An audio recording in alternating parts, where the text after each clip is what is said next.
اللهم إنك قلت وقولك الحق المبين، وأنت أصدق القائلين، ومن أصدق من الله قيلا، ومن أصدق من الله حديثا. قل صدق الله فاتبعوا ملة إبراهيم حنيفا. اللهم إنا نحمدك ونستعينك ونستهديك ونستغفرك ونتوب إليك، ونؤمن بك ونتوكل عليك ونثني عليك الخير كله، نشكرك ولا نكفرك ونخلع ونترك من يفجرك. اللهم إياك نعبد ولك نصلي ونسجد وإليك نسعى ونحفد، نرجو رحمتك ونخشى عذابك، إن عذابك الجد بالكفار ملحق. اللهم لك الحمد كله ولك الشكر كله، وإليك يرجع الأمر كله علانيته وسره، فأهل أنت أن تحمد، وأهل أنت أن تعبد، وأنت على كل شيء قدير. اللهم لك الحمد أنت نور السماوات والأرض ومن فيهن، ولك الحمد أنت قيوم السماوات والأرض ومن فيهن، ولك الحمد أنت الحق ووعدك حق ولقاؤك حق، والجنة حق والنار حق والنبيون حق ومحمد صلى الله عليه وسلم حق، والساعة آتية لا ريب فيها.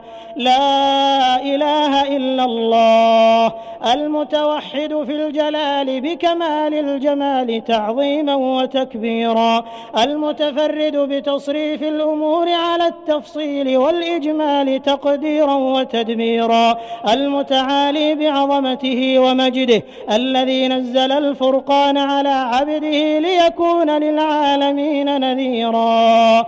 لا إله إلا الله رب الأرباب ومسبب الأسباب وخالق خلقه من تراب، سبحان من خضعت لعظمته الرقاب، سبحان من لانت لقدرته الشدائد الصلاب، غافر الذنب وقابل التوب شديد العقاب. لا إله إلا هو عليه توكلت وإليه متاب.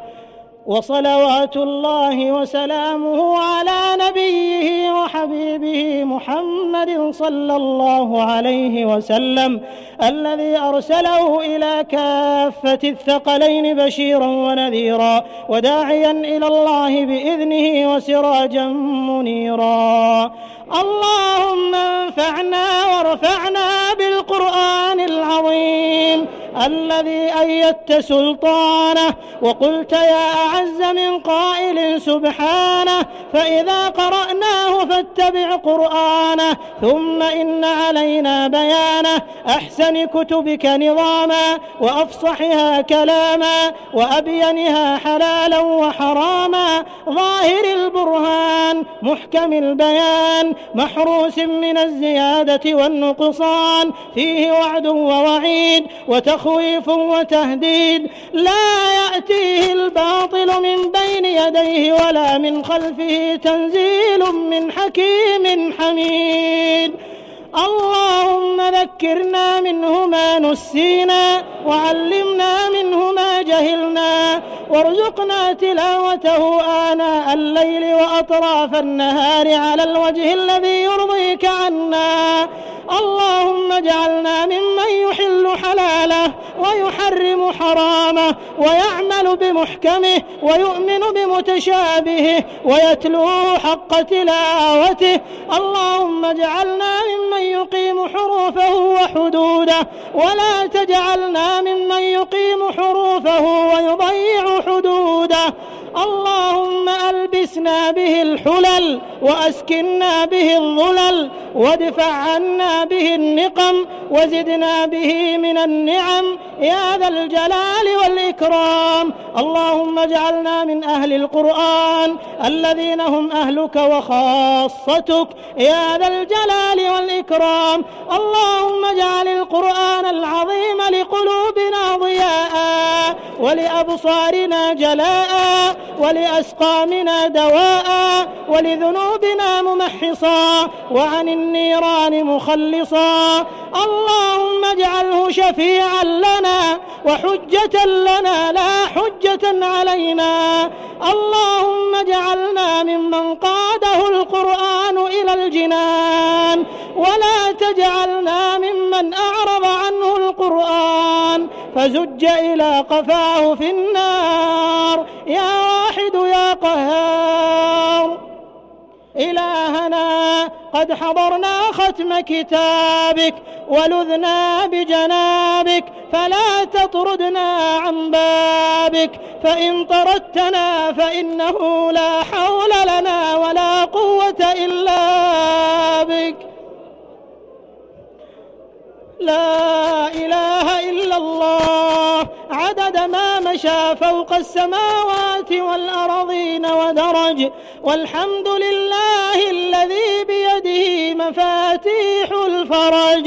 يا فرجنا إذا أغلقت الأبواب، ويا رجاءنا إذا انقطعت الأسباب وحيل بيننا وبين الأهل والأصحاب. اللهم يا سامع الصوت ويا كاسي العظام لحما بعد الموت، نسألك أن تجعلنا من أهل الجنة الذين لا خوف عليهم ولا هم يحزنون، وأن تعتق رقابنا من النار بمنك وكرمك يا رحمن يا رحيم. ربنا تقبل منا إنك أنت السميع العليم، وتب علينا إنك أنت التواب الرحيم، واغفر لنا ولوالدينا ولجميع المسلمين الأحياء منهم والميتين برحمتك يا أرحم الراحمين. سمعنا وأطعنا غفرانك ربنا وإليك المصير. ربنا لا تؤاخذنا إن نسينا أو أخطأنا، ربنا ولا تحمل علينا إصرا كما حملته على الذين من قبلنا، ربنا ولا تحملنا ما لا طاقة لنا به، واعف عنا واغفر لنا وارحمنا، أنت مولانا فانصرنا على القوم الكافرين. سبحان ربك رب العزة عما يصفون، وسلام على المرسلين، والحمد لله رب العالمين. وصلوات الله وسلامه على خاتم النبيين وسيد الأولين والآخرين نبينا محمد، وعلى آله الطيبين الطاهرين، وعلى صحابته الغر الميامين، وعلى التابعين ومن تبعهم بإحسان إلى يوم الدين.